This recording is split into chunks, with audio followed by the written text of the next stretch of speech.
Ada berapa orang? 1, 2, 3, 4, 5. Dia meninggalkan akhir putaran. Kenapa bajak laut menjadi tren? Dari mana mereka berasal? Dan bagaimana mereka menjadi bajak laut? Dan itu yang akan kita jawab di video ini. Faktanya hingga sekarang masih ada bajak laut yang menyerang kapal-kapal. Salah satu tempat yang banyak bajak lautnya adalah Somalia, sebuah negara di bagian timur Afrika. Pada awal 2000-an, serangan terhadap kapal kargo yang melewati dekat Somalia meningkat. Cara bajak laut juga sangat cepat. Mereka menggunakan speedboat kecil untuk mengejar kapal besar. Setelah mendekat, mereka naik ke kapal dan mengendalikan kru.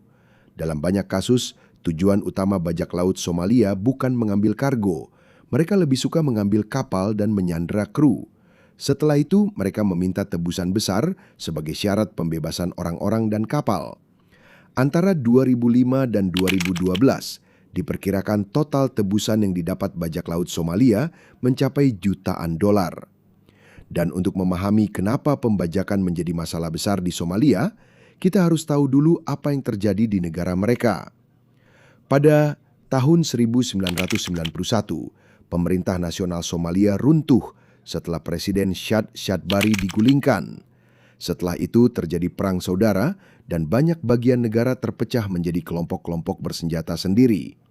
Karena tidak ada pemerintah pusat yang kuat, pengawasan di garis pantai yang sangat panjang juga lemah. Penjaga pantai dan pasukan pemerintah lain yang seharusnya menjaga laut juga kurang. Karena itu, hal ini berdampak besar pada para nelayan. Banyak keluarga di pesisir Somalia yang bergantung pada perikanan untuk hidup. Tapi karena pengawasan laut lemah, kapal-kapal penangkap ikan asing masuk ke perairan Somalia. Ada laporan tentang penangkapan ikan ilegal dan pengambilan ikan dalam jumlah besar tanpa izin. Menurut Bank Dunia dan UNODC, salah satu alasan kenapa pembajakan di Somalia dimulai adalah masalah penangkapan ikan ilegal. Ini masalah besar bagi nelayan lokal. Kapal mereka kecil dibandingkan kapal penangkap ikan besar. Jika banyak ikan diambil kapal besar, makin sedikit yang tersisa untuk nelayan Somalia. Selain itu, ada masalah lain yang muncul setelah pemerintah runtuh. Ada juga laporan tentang pembuangan limbah berbahaya di Somalia pada masa pemerintahannya lemah. Setelah tsunami Samudra Hindia tahun 2004, ada sampah dan wadah-wadah rusak yang terbawa ombak dan ditemukan di beberapa pantai Somalia. Program Lingkungan Perserikatan Bangsa-Bangsa melaporkan bahwa sudah lama ada kekhawatiran tentang pembuangan limbah ilegal di Somalia dan kemungkinan dampaknya terhadap kesehatan dan lingkungan. Dalam situasi seperti ini, mulai muncul beberapa kelompok bersenjata di pesisir. Ada nelayan Somalia dan kelompok bersenjata lokal lain yang mengaku melindungi laut mereka dari penangkapan ikan ilegal. Ada juga yang meminta bayaran dari kapal asing yang mereka tangkap. Tapi tidak lama kemudian, beberapa kelompok ini mengubah cara mereka. Mereka menyadari bahwa uang yang bisa didapat dari menangkap kapal komersial dan meminta tebusan jauh lebih besar. Karena itu, mereka tidak hanya mengejar kapal penangkap ikan. Mereka mulai menyerang kapal kargo dan kapal lain yang lewat di daerah itu. Lokasi Somalia sangat penting karena dekat dengan Teluk Aden. Banyak kapal dari Asia dan Timur Tengah yang lewat sini menuju atau kembali dari terusan Suez.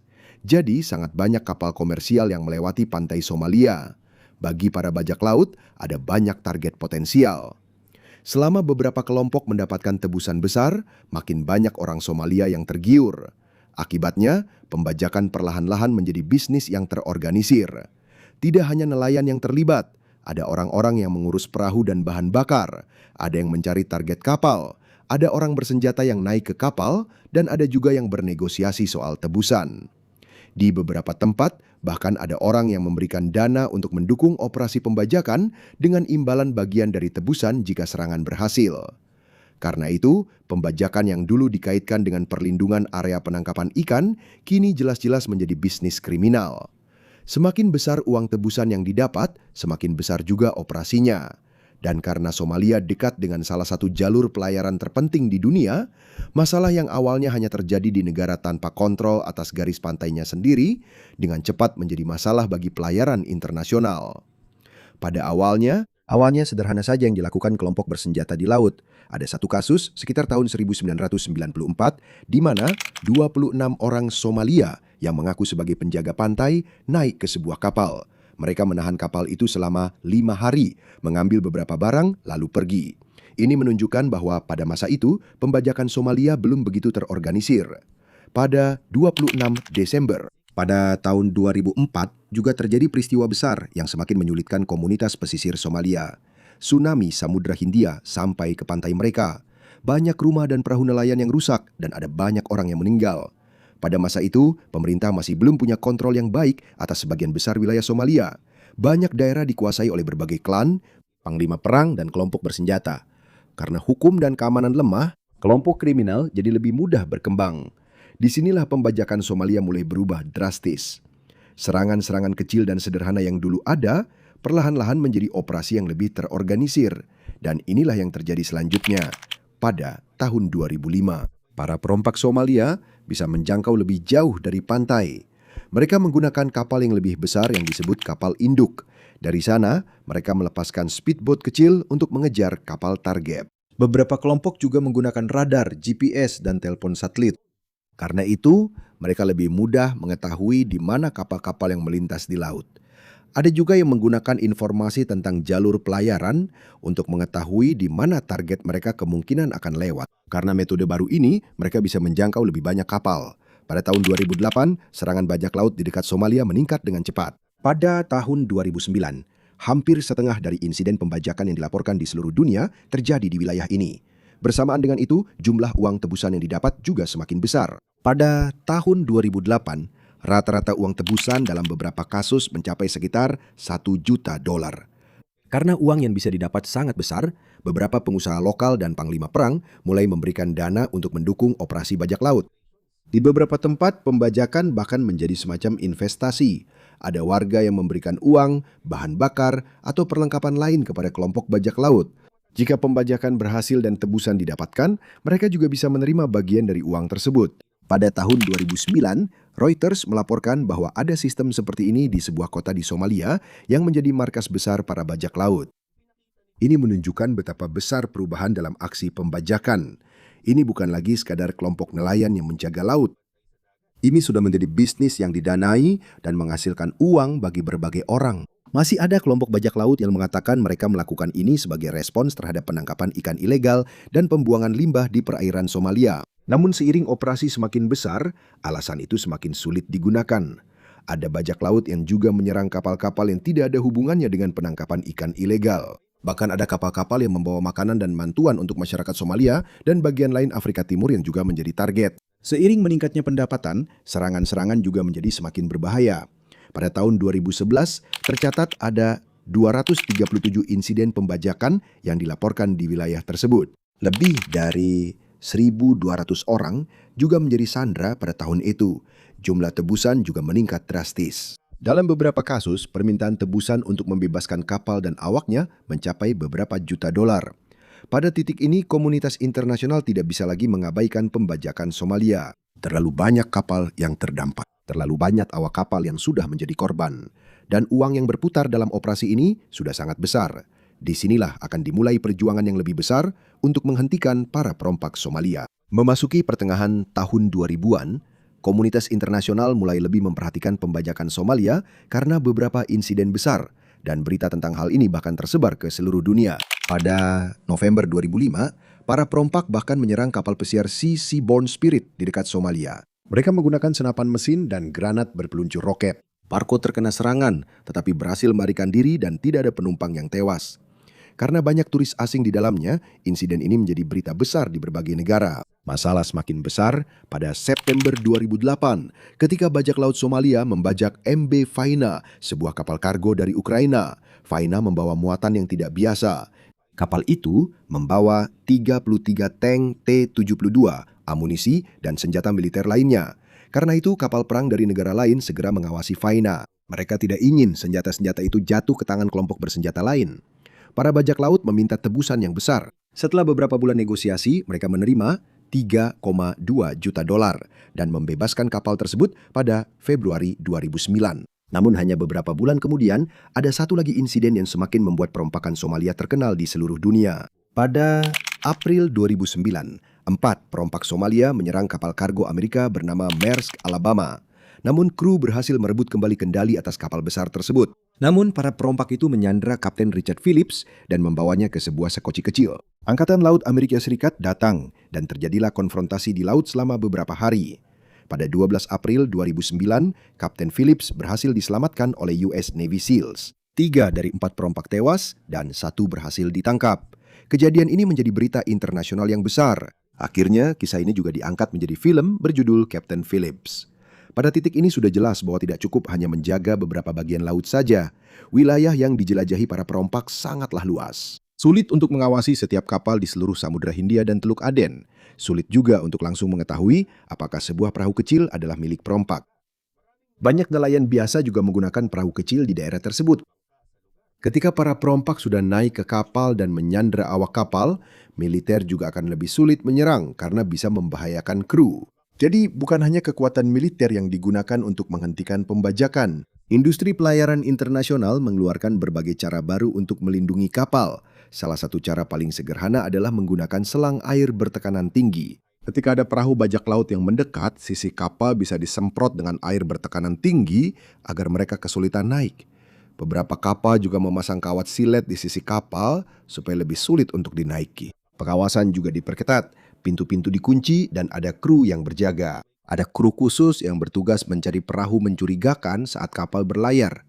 Beberapa kapal juga membuat ruang aman di dalam kapal yang disebut citadel. Jika para perompak sudah naik ke kapal, kru bisa masuk ke sini dan mengunci diri mereka sendiri sambil menunggu bantuan. Cara-cara ini telah menjadi bagian dari apa yang disebut Best Management Practices yang dibuat untuk membantu kapal-kapal yang melewati area berisiko tinggi. Ada juga jalur pelayaran khusus yang dibuat di Teluk Aden yang disebut koridor transit yang direkomendasikan secara internasional. Di jalur ini, pasukan Angkatan Laut Internasional lebih mudah mengawasi kapal-kapal komersial yang melewati daerah tersebut. Dalam beberapa kesempatan, ada juga kapal Angkatan Laut yang mengawal kelompok kapal komersial. Banyak perusahaan pelayaran juga mulai menggunakan penjaga keamanan bersenjata swasta. Ini merupakan perubahan besar karena sekarang ada penjaga terlatih yang siap melindungi kapal jika ada kapal bajak laut yang mendekat. Bersamaan dengan itu, berbagai negara juga mengirimkan kapal perang untuk berpatroli di Teluk Aden dan Samudra Hindia. Secara perlahan, kombinasi langkah-langkah ini mulai menjadi efektif. Lebih sulit bagi kapal bajak laut untuk mendekat, kru kapal lebih siap, kapal lebih cepat meminta bantuan, dan lebih banyak angkatan laut yang menjaga rute pelayaran penting. Pada tahun 2012, serangan bajak laut yang berbasis di Somalia sudah menurun drastis. Dari 286 serangan pada tahun 2011, turun menjadi 99 pada tahun 2012. Bukan hanya satu hal yang menyebabkan pembajakan di Somalia menurun. Gabungan dari keamanan kapal yang lebih baik, patroli Angkatan Laut Internasional, pengawasan jalur pelayaran yang lebih baik, dan langkah-langkah lain melawan para bajak laut. Menurut IMO sendiri, kehadiran Angkatan Laut dan penggunaan praktik keamanan yang direkomendasikan pada kapal-kapal komersial sangat membantu. Dalam beberapa tahun saja, pembajakan yang dengan cepat meningkat di Somalia mulai menurun. Sangat disayangkan juga karena hingga sekarang masih banyak masalah di Somalia seperti kemiskinan, layanan pemerintah yang lemah, dan kurangnya lapangan kerja di beberapa komunitas pesisir. Jadi meskipun jumlah pembajakan menurun, kemungkinan pembajakan kembali tetap ada jika keamanan laut kembali melemah. Untuk benar-benar mengakhiri masalah pembajakan, akan lebih baik jika ada pekerjaan yang lebih layak bagi masyarakat Somalia, mendirikan pemerintahan yang lebih baik, dan membangun komunitas pesisir yang lebih aman agar pembajakan lebih sulit untuk kembali. Kisah para perompak Somalia juga tidak sederhana. Ada beberapa kelompok awal yang mengatakan bahwa mereka ingin melindungi wilayah penangkapan ikan mereka. Tapi seiring dengan semakin besarnya uang yang didapat dari pembajakan pun berubah menjadi kejahatan terorganisir. Sampai pada titik di mana jenis kapal apapun menjadi target, itu sudah tidak penting lagi. Yang penting adalah berapa banyak uang tebusan yang bisa didapatkan. Jadi, masalah penangkapan ikan ilegal tidak bisa dijadikan alasan untuk membenarkan penculikan, kekerasan, dan pembajakan kapal. Tapi penting juga untuk memahami kenapa pembajakan bisa terjadi di Somalia. Ketika pemerintah lemah, lapangan kerja kurang, dan keamanan tidak memadai, kejahatan terorganisir lebih mudah berkembang. Setelah pembajakan di Somalia melemah, serangan bajak laut justru meningkat di Teluk Guinea di Afrika Barat. Ada kelompok di sana yang mencuri minyak dan menyandra awak kapal. Artinya, pembajakan tidak hanya terjadi di Somalia. Jika ada tempat di mana banyak kapal lewat tetapi keamanannya lemah dan banyak orang yang tidak punya penghasilan tetap, pembajakan seperti itu bisa saja terjadi. Dan sampai sekarang, kita tetap harus berhati-hati di laut dekat Somalia. Setelah beberapa tahun serangan bajak laut berkurang, ada pembajakan baru yang kembali terjadi sejak akhir 2023. Pada tahun 2024 dan 2025, ada kelompok bajak laut Somalia yang berhasil menyerang lagi meskipun jauh dari pantai Somalia. Ini berarti pembajakan Somalia belum sepenuhnya hilang. Tapi sebenarnya, sebelum ada bajak laut Somalia, pembajakan sudah lama menjadi masalah di berbagai bagian dunia. Faktanya, sudah ribuan tahun ada orang-orang yang menyerang dan merampok kapal di laut. Seiring dengan berkembangnya perdagangan laut, semakin besar juga peluang bagi para bajak laut. Setiap ada kapal yang membawa makanan, uang, kain, senjata, atau barang berharga lainnya, selalu ada kelompok yang siap mengejar dan mengambil muatannya. Ada laporan tentang pembajakan di Laut Mediterania sejak zaman Yunani dan Romawi kuno. Laut Mediterania sangat penting karena banyak kapal yang melintas. Ini adalah jalur perdagangan utama. Kapal-kapal membawa makanan, anggur, minyak, logam, dan produk lainnya ke berbagai kota. Karena itu, kapal dagang menjadi target yang bagus bagi para perompak. Pada abad pertama SM, para perompak di Mediterania menjadi masalah besar bagi Republik Romawi. Salah satu kelompok terkenal adalah yang disebut perompak Silesia. Mereka memiliki markas di sekitar pantai selatan Asia Minor yang sekarang menjadi bagian dari Turki. Mereka tidak hanya mencuri kargo, ada juga saat-saat mereka menculik orang dan meminta tebusan sebagai syarat pembebasan. Salah satu orang paling terkenal yang pernah diculik oleh para perompak adalah Julius Caesar. Saat itu, Caesar masih muda dan belum menjadi pemimpin Romawi yang berkuasa seperti yang dikenal dalam sejarah. Saat sedang melakukan perjalanan di laut, dia ditangkap oleh para perompak dan mereka meminta tebusan agar dia dibebaskan. Tebusan itu dibayarkan dan Caesar pun dibebaskan. Namun dia tidak begitu saja melupakan kejadian itu. Dia membentuk pasukan, mengejar para perompak dan menangkap banyak dari mereka. Peristiwa ini menunjukkan betapa besarnya masalah pembajakan bahkan bagi kekuatan besar seperti Roma. Ketika masalah semakin besar, Roma mengirimkan kekuatan militer besar untuk membersihkan Laut Tengah dari para perompak. Pada abad pertama sebelum Masehi, Pompei memimpin operasi besar-besaran melawan mereka. Banyak markas perompak diserang dan sebagian besar pembajakan di Laut Tengah berhasil dikurangi. Namun itu tidak berarti para perompak benar-benar lenyap. Selama masih ada kapal yang membawa barang-barang mewah, akan selalu ada orang-orang yang mencoba mencuri di laut. Saat memasuki abad pertengahan, banyak kelompok berbeda yang menyerang kapal-kapal dan kota-kota pesisir. Salah satu kelompok paling terkenal adalah Viking dari Skandinavia. Tidak semua Viking adalah perompak. Banyak dari mereka adalah pedagang, petani, dan penjelajah. Namun, ada kelompok Viking yang menggunakan kapal panjang untuk dengan cepat mencapai tempat lain dan menyerang komunitas pesisir.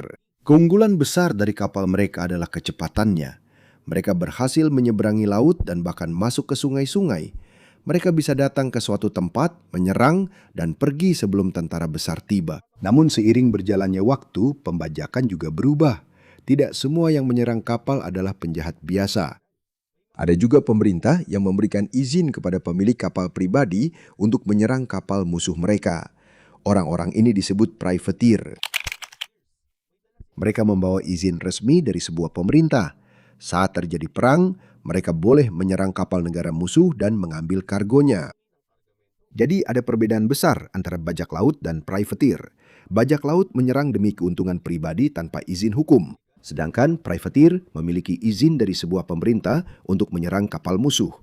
Tapi dalam kenyataannya, kadang perbedaan antara keduanya sangat tipis. Ketika perang berakhir, beberapa mantan privateer kehilangan pekerjaan. Ada yang tetap menyerang kapal meskipun sudah tidak punya izin lagi. Kalau itu terjadi, mereka sudah dianggap sebagai bajak laut. Pada tahun 1600-an hingga awal 1700-an, datanglah masa yang sekarang paling terkenal dalam cerita-cerita tentang bajak laut. Masa ini disebut zaman keemasan bajak laut. Tidak semua sejarawan menggunakan tanggal yang persis sama. Namun biasanya masa puncaknya biasanya dianggap terjadi dari akhir 1600-an hingga awal 1700-an. Masa ini berlangsung kurang dari 50 tahun. Namun dampak yang ditinggalkannya sangat besar terhadap cara kita memandang bajak laut saat ini. Salah satu alasan mengapa bajak laut semakin banyak adalah karena pertumbuhan perdagangan di Samudra Atlantik. Negara-negara Eropa mengirimkan begitu banyak kapal antara Eropa, Afrika, Karibia, dan Amerika. Ada kapal-kapal yang membawa gula, tembakau, perak, dan produk-produk berharga lainnya. Banyak kapal dengan muatan berharga melewati Karibia. Itulah sebabnya tempat ini menjadi salah satu lokasi favorit para perompak. Ada alasan lain juga mengapa banyak orang bergabung. Hidup sebagai pelaut biasa itu sulit, gajinya rendah, perjalanannya panjang, pekerjaannya berbahaya, kadang perlakuan dari kapten dan para perwira juga kejam. Di kapal bajak laut, ada kesempatan bagi kru biasa untuk mendapatkan bagian yang lebih besar dari harta rampasan yang didapat. Ada beberapa kru bajak laut yang juga membuat aturan sendiri tentang bagaimana membagi hasil rampokan dan bagaimana memilih beberapa pemimpin. Bukan berarti kehidupan bajak laut itu menyenangkan, tetap saja sangat berbahaya. Mereka bisa mati dalam pertempuran, sakit, kecelakaan, atau dihukum gantung jika tertangkap. Tapi bagi beberapa pelaut pada masa itu, mereka lebih memilih untuk mencoba bergabung dengan kru bajak laut. Karena daripada tetap di pekerjaan dengan gaji rendah dan kehidupan yang sulit, salah satu bajak laut paling terkenal pada masa ini adalah Edward Teach, yang lebih dikenal sebagai Blackbeard. Blackbeard aktif pada awal tahun 1700-an. Kapalnya yang paling terkenal disebut Queen Anne's Revenge. Itu adalah kapal dagang lama yang dia dapatkan dan digunakan sebagai kapal bajak laut besar. Blackbeard tidak hanya menggunakan senjata untuk menakuti musuh. Penampilannya dan reputasinya juga sangat penting baginya. Janggutnya panjang, dan dia sengaja membuat penampilannya menakutkan sebelum pertempuran. Tujuannya sederhana. Jika kru kapal target sudah ketakutan, mereka mungkin akan menyerah tanpa perlu pertempuran yang panjang. Jadi rasa takut adalah bagian besar dari kesuksesan seorang bajak laut pada masa itu. Jika nama seorang kapten bajak laut sudah terkenal, kadang itu saja sudah cukup untuk membuat target menyerah. Namun karir Blackbeard juga tidak bertahan lama. Pada bulan November 1927, 1718, dia tewas dalam pertempuran melawan pasukan yang dikirim dari Virginia di dekat Pulau Ocracoke, North Carolina. Ada bajak laut terkenal lainnya pada masa itu. Salah satunya adalah Bartholomew Roberts, yang juga dikenal sebagai Black Bart.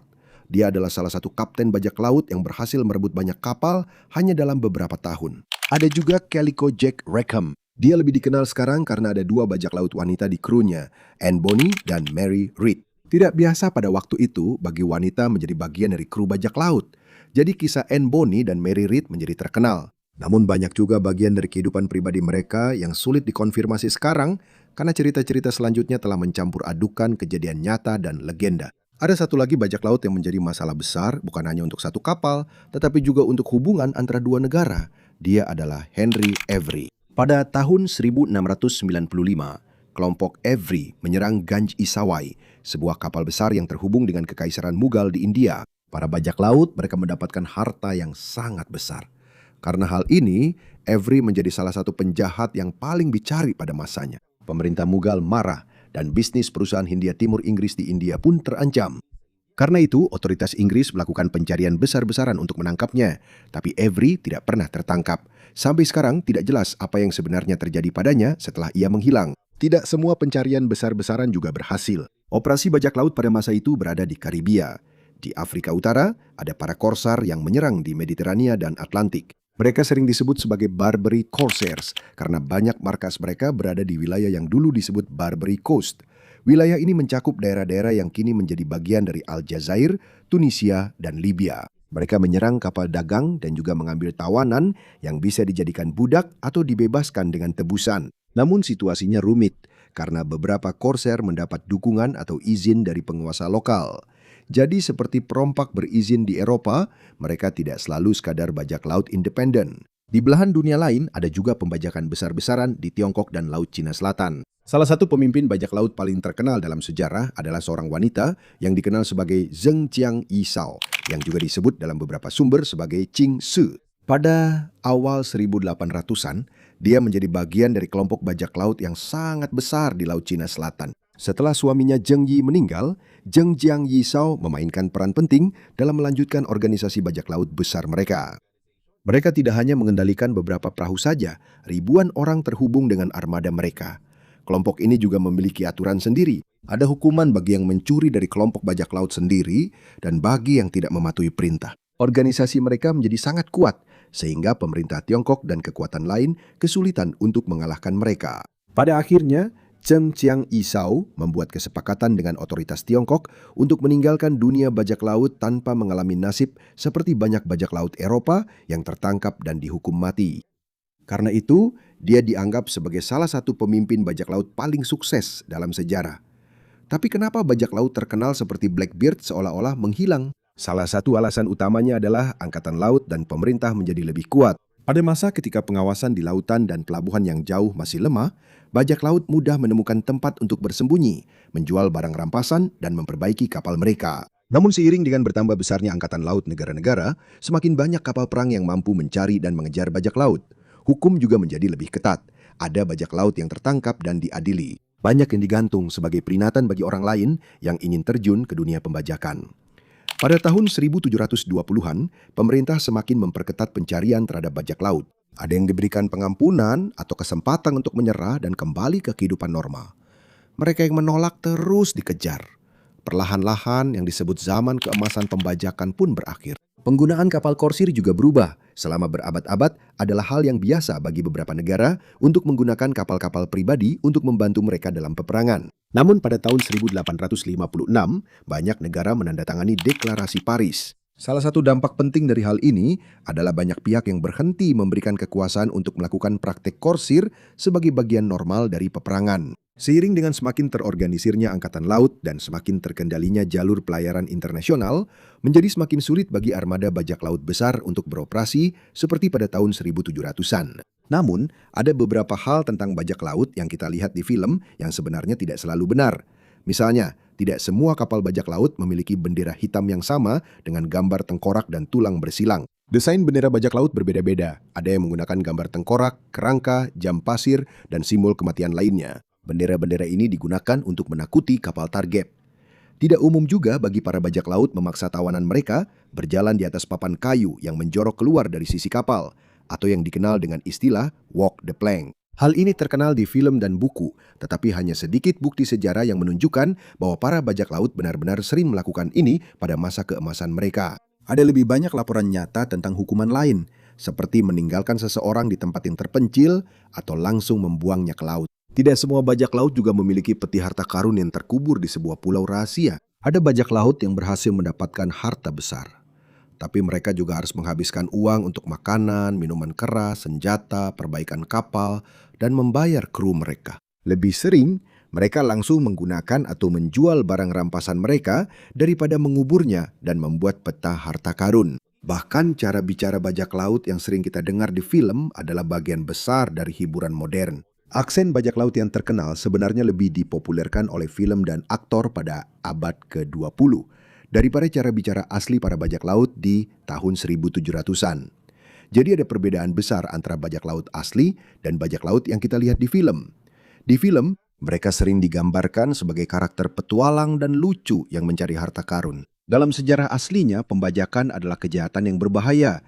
Ada kapal yang dicuri, orang-orang yang diculik, dan kru yang tewas. Tapi ada satu hal yang sama antara para bajak laut zaman dulu dan bajak laut modern. Biasanya mereka berkembang di daerah-daerah di mana banyak kapal berharga yang lewat dan kemampuan pemerintah untuk menjaga laut lemah. Pada masa Kekaisaran Romawi, kapal-kapal yang melintas di Laut Mediterania menjadi target besar. Pada masa keemasan perompakan, banyak target di Karibia dan Atlantik karena meningkatnya perdagangan internasional. Di Laut Cina Selatan, armada bajak laut besar menjadi kaya karena banyak kapal yang melewati jalur perdagangan penting. Dan setelah berabad-abad, kita melihat situasi yang pada dasarnya sama di dekat Somalia. Kapal berubah, senjata berubah. Ada radar, GPS, dan telepon satelit. Tapi satu alasan sederhana tetap ada mengapa pembajakan terus muncul kembali. Jika ada kargo berharga di laut dan ada daerah yang sulit diawasi, akan selalu ada penjahat yang mencoba memanfaatkan situasi itu. Jadi, perompak Somalia bukanlah yang memulai pembajakan. Mereka hanyalah bagian terbaru dari sejarah yang sangat panjang yang sudah dimulai ribuan tahun sebelum kapal kargo modern ada. Dan dari perairan Mediterania kuno hingga Karibia. Dan di Laut Cina Selatan, sejarah telah berulang kali menunjukkan bahwa cara paling efektif untuk melemahkan pembajakan bukan hanya dengan menangkap seorang kapten perompak. Rute pelayaran juga harus dibuat lebih aman. Penegakan hukum harus lebih kuat. Dan akan lebih sulit bagi para perompak untuk menemukan tempat aman untuk bersembunyi dan melanjutkan operasi mereka.